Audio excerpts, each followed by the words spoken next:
하나님의 말씀은 신약 성경 야고보서 5장 19절에서 20절까지 말씀입니다. 야고보서 5장 19절에서 20절.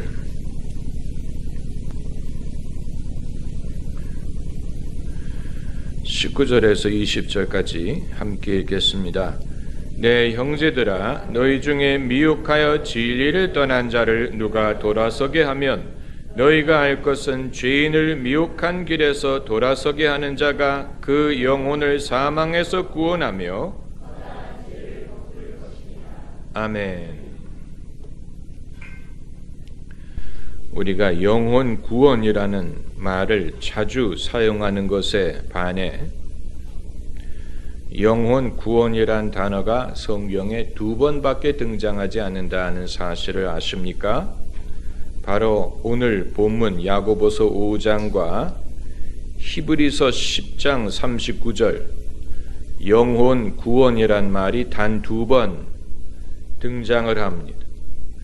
우리는 영혼 구원이란 말이 무슨 뜻인 줄 당연히 안다고 생각을 합니다. 그러다 보니까 그 핵심을 놓칠 때가 많습니다. 영혼 구원, 그 말은 사람이 구원받아서 천국 간다는 뜻이 아닙니까? 결론적으로는 맞지만 애초에 그런 뜻이었는지는 알 수 없습니다. 예수께서 처음에 하나님의 때가 찼고 하나님의 나라가 가까이 왔으니 회개하고 복음을 믿으라고 하셨을 때 예수께서 애초부터 강조하셨던 영혼 구원이 내세를 강조한 것이었으리라고는 생각하지 않습니다. 왜냐하면 그건 예수님의 성격과 예수님의 사역의 성격과 일치하지 않기 때문입니다. 예수님은 무슨 보험을 팔러 오신 분이 아니에요. 생명보험, 사망보험, 죽은 후에 어디 갈 것인가를 보장해주는 그런 보험을 팔기 위해서 오신 분은 아닌데, 이상하게도 우리는 신앙을 내세와 결부시키려는 경향이 있습니다. 천국 갈 것이냐 지옥 갈 것이냐에 초점을 맞추려는 경향이 있습니다. 여러분, 세상을 떠나는 분의 입장에서는 이제 어디 갈 것이냐가 가장 중요한 관심사가 될 것이지만, 그러나 우리가 평소에 살 때 믿음의 목적을 천국 가기 위한 것으로 생각을 하게 되면 그건 우리와 별로 상관이 없다고 생각되는 사람도 있을 것이고, 내 삶에 별로 도움이 되지 않는다고 생각하는 사람도 있을 것이고, 천천히 믿어도 되는 게 아니냐라고 생각하는 것은 당연한 것이고, 그리고 하나님의 구원이 내가 죽은 다음에만 있다는 얘기냐, 내가 하나님께 받을 상급이 죽은 후에 있다는 얘기냐라는 여러 가지 질문에 부딪힐 수밖에 없습니다. 결국 내세를 강조하는 복음은 실존적인 문제에 부딪힙니다. 이것은 그 사람이 믿음이 잘못됐기 때문에 질문하는 것이 아니고, 당연히 그 생각이 바로 돌아가기 때문에 질문하는 것인데, 복음주의 신학이 마치 그것은 신앙의 본질을 떠난 것처럼 매도하려는 그런 경향이 있습니다.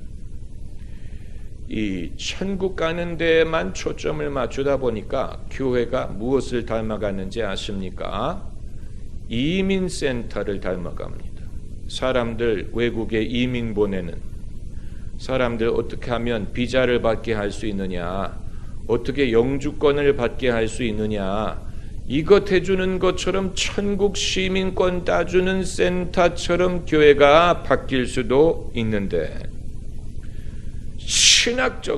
신학적으로는 이미 가루를 물에 탔기 때문에 가루만을 추출하는 것은 이제 불가능해졌습니다.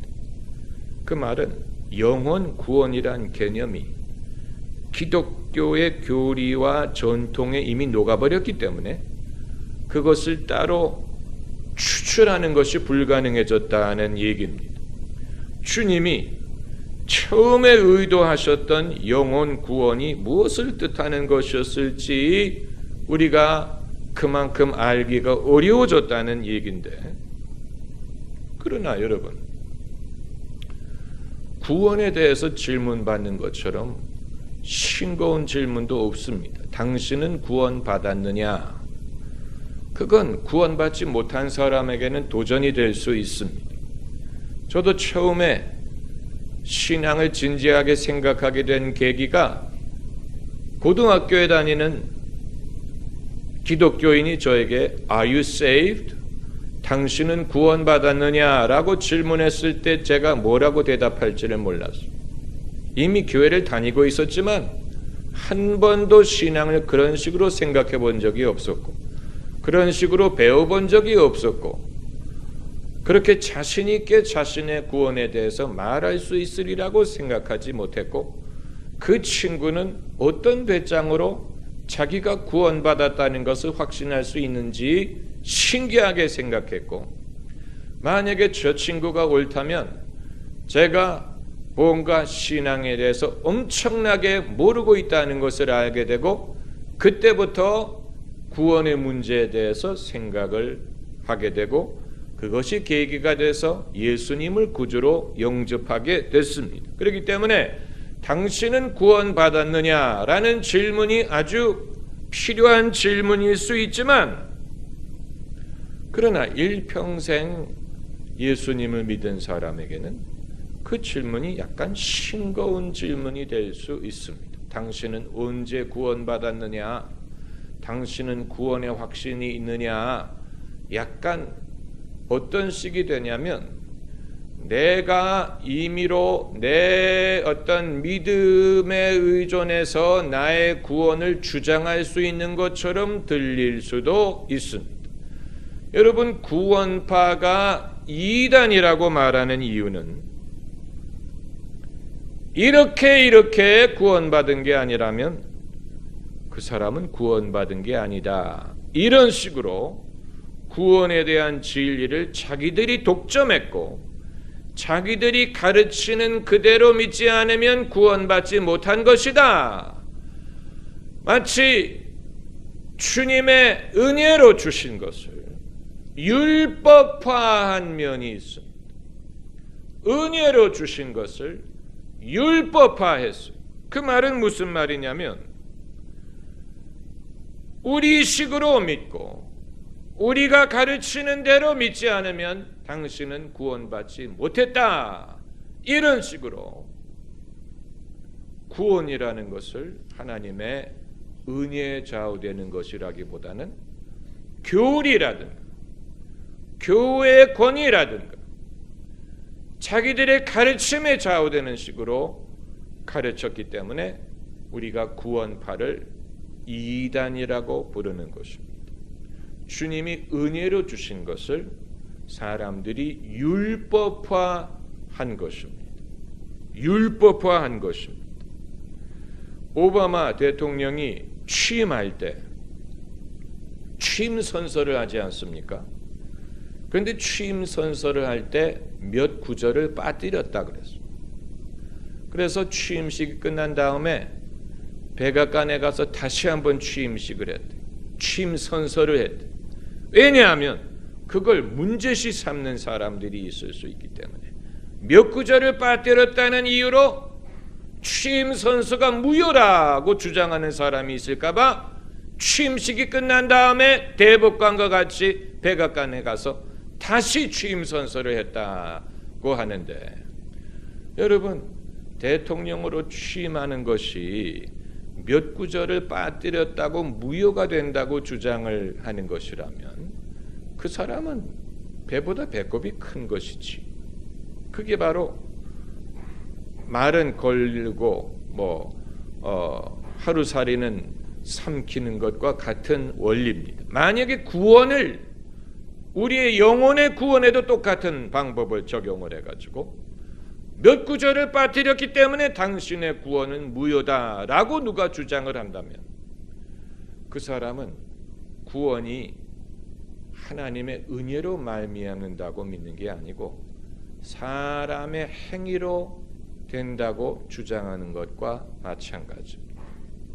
여러분, 우리가 믿음으로 구원을 얻지만 그 믿음이 행위가 될 수는 없습니다. 무슨 말인지 아시겠지요? 다시 말하면 믿음으로 구원을 받는다는 말은 내가 믿음이라는 행위를 통해서 구원을 얻는다는 말이 아니고 구원을 하나님이 은혜로 주시는데 내 믿음으로 그것을 내 것으로 만들었다, 그것을 받았다, 접수했다, 이런 뜻이지. 내 믿음이 위대해서, 내 믿음이 의로워서 그 구원을 얻을 만한 자격을 내게 부여했다는 뜻이 아닙니다. 그런 의미에서 믿음은 행위가 아니에요. 나는 믿었고 당신은 안 믿었기 때문에 내가 당신보다 의롭고 믿은 내가 의롭다라고 생각하게 된다면 그것은 믿음을 행위로 여기고 믿음을 자랑하는 것이 될 것입니다. 언어의 한계가 여기에 있습니다. 언어의 한계. 언어의 한계를 우리가 극복하려면 어떻게 해야 됩니까? 새겨서 들어야 됩니다. 새겨서 들어야 됩니다. 지혜가 필요한 부분이 거기에 있습니다. 영혼 구원에 대해서 우리가 생각을 하는데 영혼 구원이 무엇을 뜻하는지 신학적으로 생각해서는 그 의미를 알기가 어렵습니다. 왜냐하면 이미 계란 노른자와 흰자를 섞었기 때문에 신학자들이 벌써 섞었어요. 그렇기 때문에 노른자와 흰자를 구별하는 것은 불가능합니다. 이미 교회 교리와 전통이 그것을 섞어놨어요. 그렇기 때문에 영혼 구원이 애초에 무엇을 뜻하는 것이었을지를 생각하려면 신학적인 접근보다는 문학적, 윤리적, 그리고 실존적으로 접근을 해야 됩니다. 그 말은 무슨 말이냐면 예수님이 비유를 많이 사용하셔서 천국을 설명하신 것처럼 영적인 것을 우리가 논리적으로만 생각을 할 때는 한계에 부딪히는데 때로는 신학자들이 설명할 수 없었던 것을 문학이라는 도구를 통해서 더 정확하고 쉽게 설명을 하는 사람들이 있다는 얘기. 영혼을 구원한다는 말이 무슨 뜻인지를 알려면 그 반대의 의미를 생각하면 됩니다. 영혼을 잃어버리는 것이 무엇인지를 알면 영혼을 구원한다는 말이 무슨 뜻인지를 알 수 있습니다. 반대이기 때문에 영혼을 잃어버리는 것, 좀 더 문학적으로 말하면 영혼을 파는 행위. 영혼을 누가 팔았습니까? 문학 작품에 나오지요. 파우스트. 괴테의 파우스트가 바로 그 소재를 담고 있습니다. 파우스트를 직접 읽어보면 너무 길고 난해해서 깨닫기가 어려워요. 제가 대학교 1학년 때 읽으려고 했는데 얼마나 길고 어려운지. 그러나 내용은 빤한 내용입니다. 파우스트가 공부를 많이 한 사람, 그가 신학 박사요, 법학 박사요, 의학 박사라고 그랬어요. 그런데도 인생의 의미를 찾지 못했어요. 그런데 그의 앞에 악마가 나타났지요. 메피스토텔레스, 마귀가 나타나서 파우스트를 유혹합니다. 그래서 파우스트가 얻고자 했지만 얻지 못했던 것을 내가 줄 테니 너의 영혼을 나에게 팔라. 그래서 파우스트가 자기 영혼을 팔았다는 얘기, 영혼을 팔았다는 데에서 영혼을 인간이 팔 수 있다면 그럼 잃어버린 영혼을 어떻게 되찾을 수 있느냐 하는 데서 영혼 구원이 뜻하는 바를 알 수 있다는 말씀을 드리는 것입니다. 여러분, 모든 사람이 자기 영혼을 팔 수 있으리라고는 생각하지 않습니다. 왜냐하면 팔려고 내놔도 안 사갑니다. 사가야지 뭐 팔리지. 내 영혼을 누가 탐낼 만큼 그럴 만한 위인이 그렇게 많지 않아. 그러나 파우스트의 경우에는 사갔어. 파우스트의 것은 사갔어. 영혼을 팔려는 유혹은 모든 사람이 받습니다. 이 문학과 영화의 유용성이 여기에 있습니다. 제가 자주 인용하는 영화 친구 그 영화를 보면 준석이와 동수가 어릴 때부터 친구고 둘 다 조폭이 됩니다. 그런데 서로 라이벌 조폭에 들어갑니다. 동수는 이쪽, 준석이는 그 라이벌 조폭에 들어가서 이제 서로 라이벌 관계가 되는데 준석이가 동수를 만나는 자리에서 이렇게 말하는 장면이 나옵니다. 너 어느 형 밑에 들어갔다며? 그 형 건달 아니다. 그 형 양아치다. 중학생들에게도 히로뽕 판다 아이가. 건달과 양아치는 그 세계에서 엄청난 차이가 있는 거예요. 그랬더니 동수가 뭐라고 대답하냐면 상관없다 아이가. 장의사 되는 것보다는 낫다. 왜냐하면 동수의 아버지가 장의사였기 때문에 내가 이대로 가다가는 아버지의 유업을 물려받을 수밖에 없는데 그럴 바에야 내 형님이 중학생에게 뽕을 팔든 말든 장의사 되는 것보다 낫다 하고 들어간 거예요. 그런데 그 시점이 동수가 자신의 영혼을 파는 시점. 왜냐하면 그때 이후로 동수는 결코 그 길에서 벗어나지 못하고 되돌리지 못하고 살다가 죽습니다. 그러니까 동수의 운명을 결정한 시점이 바로 거기였습니다. 자기 영혼을 판 거예요. 이게 옳지 않다는 것을 알지만 이것 이외에는 내게 옵션이 없다. 그리고 그냥 그 길로 간 거예요. 그리고 그것이 그의 운명을 결정한 것입니다. 그런데 반대로 준석이의 경우는 물론 이게 이제 영화지만 준석이가 이후에 동수의 살인을 교사한 혐의로 체포가 돼서 재판을 받습니다. 그런데 재판을 하기 전에 이미 뭐라고 대답할지를 정해놓은 상태. 모든 걸 부인해라. 뭐 내가 한 게 아니다고 해라. 그렇게 했을 것 아닙니까? 근데 재판을 하는데 검사가 준석이에게 묻습니다. 암흑의 동수 씨를 아십니까? 네, 압니다.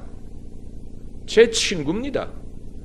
그러니까 미리 계산된 방법과 어긋나기 시작하는, 원래는 처음부터 모르라고 대답하라고 되어 있는데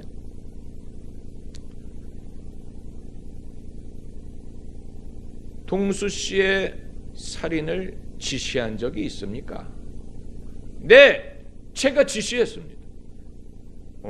아주 거기서 그냥 고백을 해버리는.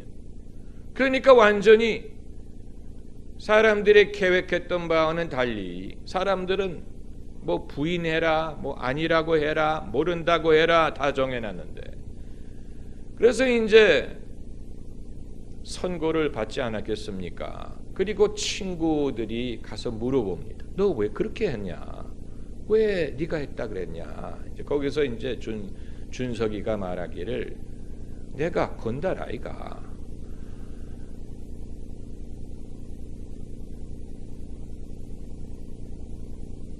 안 했다고 하면 쪽팔리지 않겠나?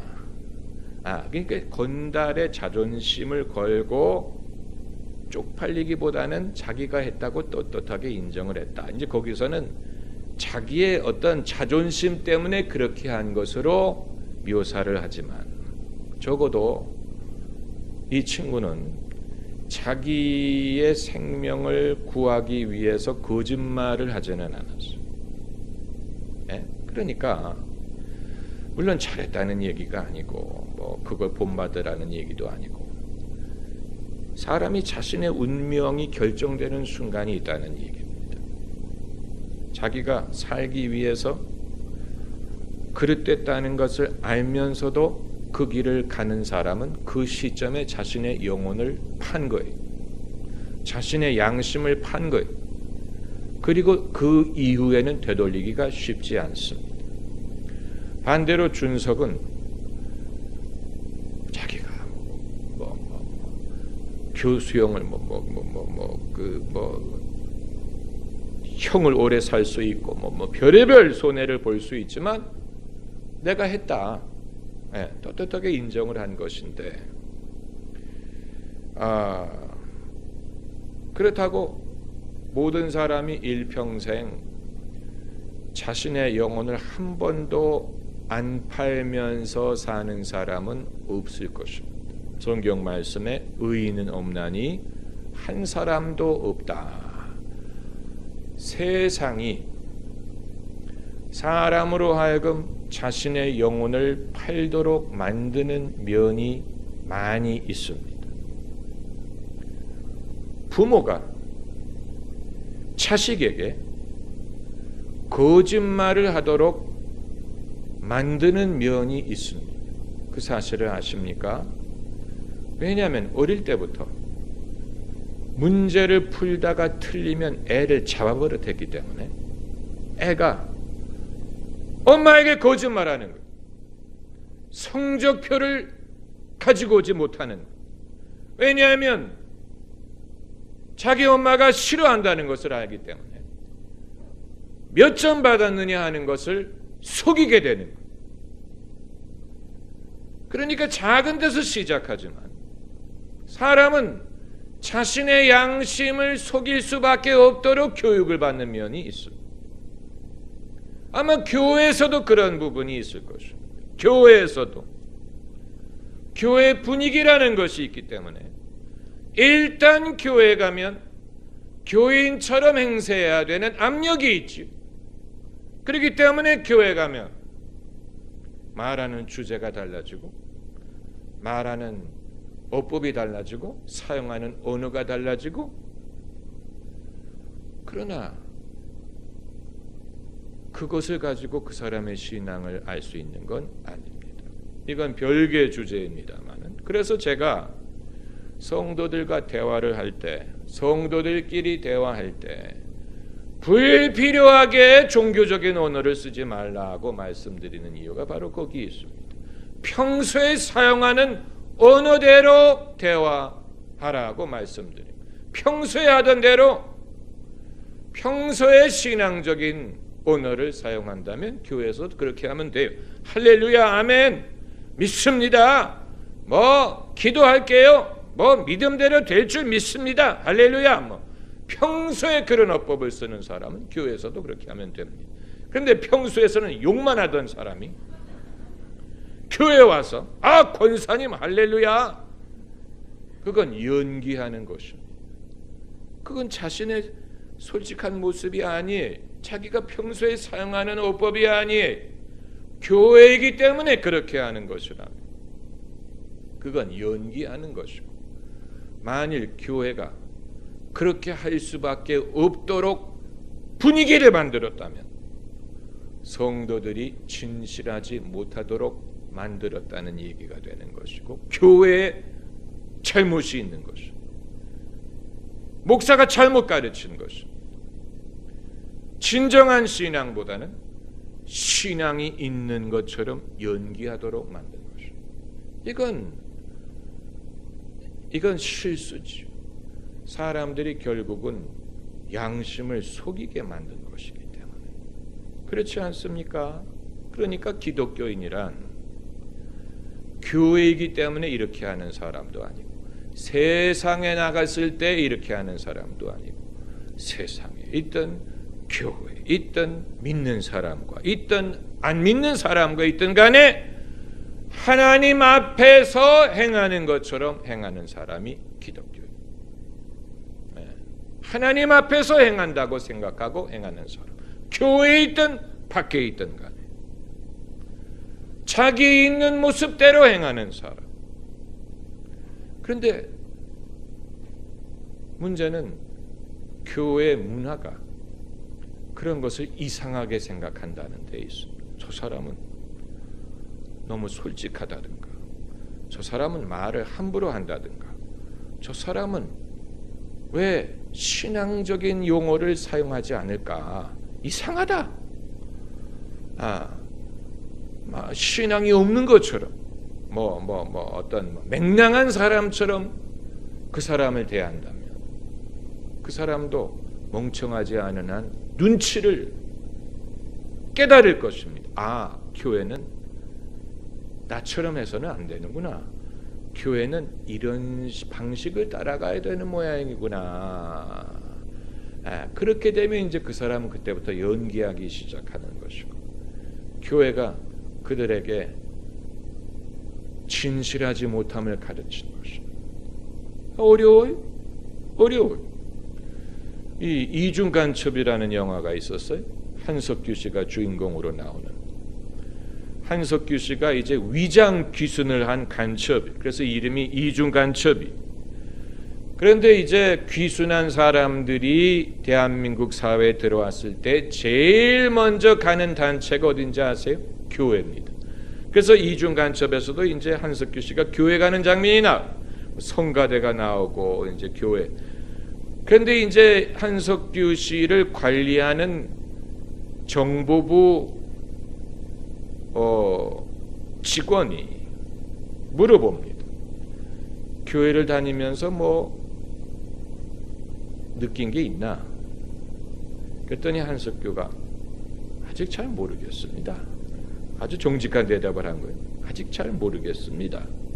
그랬더니 이제 정보부 직원이 너는 사람들이 왜 교회를 간다고 생각하나? 글쎄요.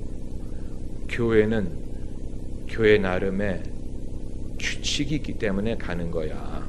이런 식으로 말을 하는데,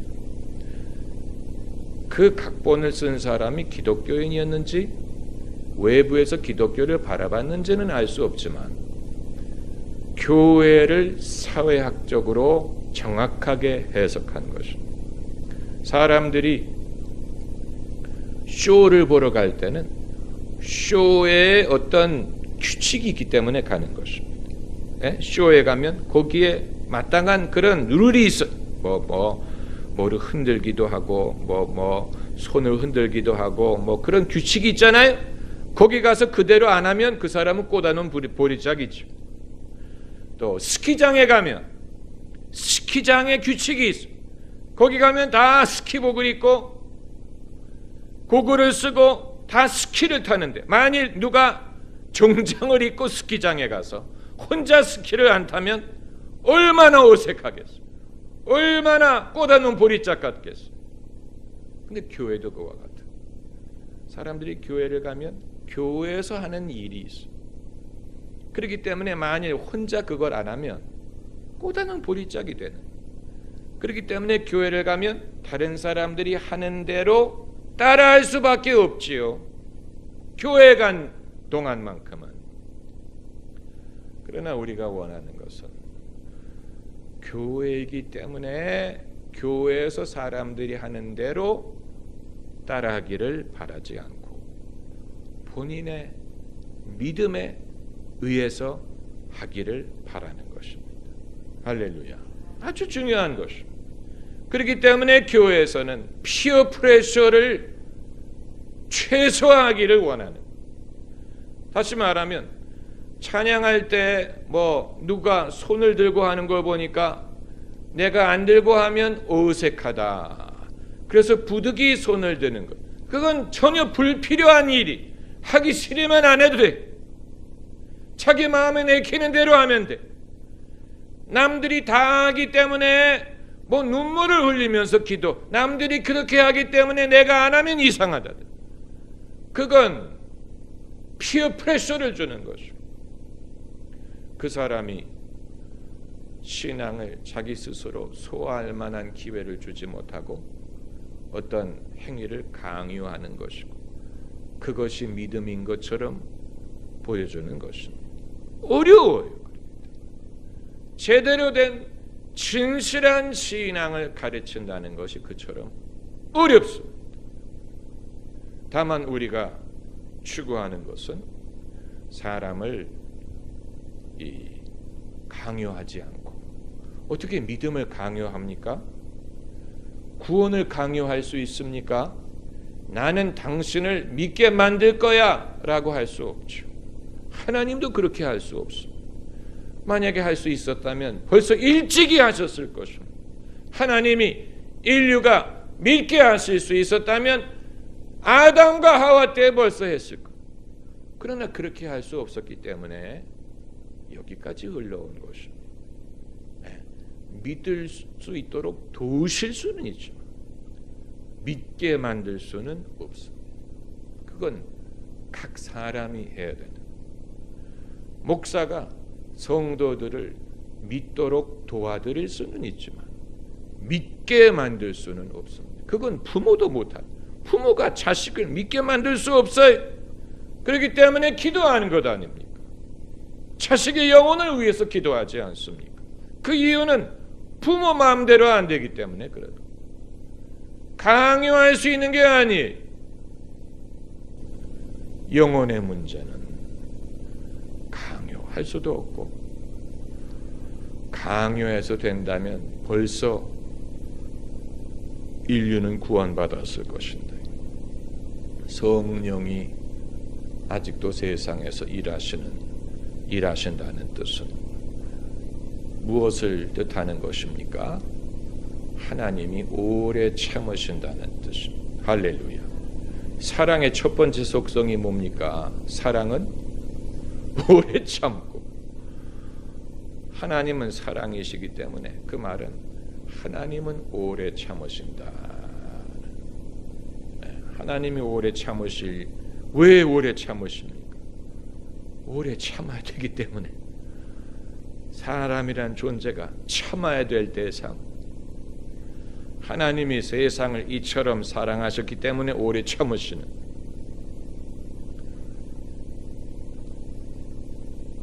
그럼 영혼을 판다는 것을 무슨 뜻인지 안다면, 구원받는다는 말은 무슨 말이냐? 한 번도 영혼을 안 판 사람이 없다면, 다 팔았다면, 크고 작은 방법으로 양심을 속였어. 그럼 영혼을 구원받는다는 말은 무슨 뜻이냐? 팔았던 것을 도로 찾아온다는 뜻입니다.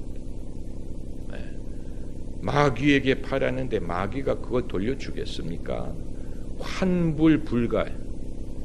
환불이 안 돼. 한 번 판 것을 돌려받을 수 없어. 그런데 그것을 돌려받으신 분이 예수님. 할렐루야.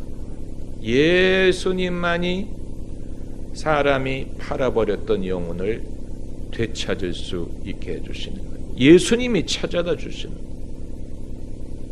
어떻게 그것을 하셨을까? 그건 별개의 주제. 예수님이 그것을 하셨어요. 예수님이 우리가 팔아버렸던 양심을 찾아주시는, 영혼을 찾아주시는 것입니다. 예수님의 위대한 역할이 바로 여기에 있는 것이고, 예수님을 통하여 영혼 구원을 받는다라는 뜻이 바로 여기에 있는 것입니다. 할렐루야. 기도하십시다.